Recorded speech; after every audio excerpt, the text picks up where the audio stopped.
এটা কাপড় সহ কেন রাখছে? অবশ্যই সাহেব, এটার দায়িত্ব কি আপনি? এটা কাপড় সহ ফ্রিজে রাখছেন কেন ভাই? এটা ফ্রিজে রাখবেন আপনি? এটা সমুদ্র সকালে আমরা এখন বা বিকেলে বানাবো না। এটা কি জিনিস? তো এই কাপড়ের ভিতরে তারা সমস্যা রাখতেছে। হ্যাঁ, তে এইভাবে বাসিভাবে সমস্যা। এটা কি কাপড় ভাই? এটা কিসের কাপড়? এটা আপনি কয় বছর আগে কিনেছিলেন?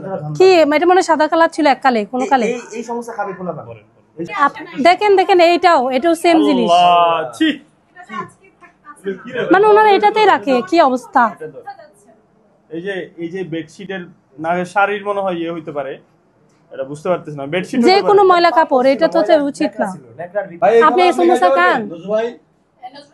নজরুলটাকে এটা আপনি আজকে কেন দেখতেছেন ভাই? এর আগে দেখেন নাই কেন? আমরা আসার পরে কেন দেখতেছেন? আর ছোট ছোট পোটলা এগুলো কিসের? বাসি খাবার, তারপর ময়লা নেকড়ার ভিতরে রেখে দিয়েছেন। তারপরে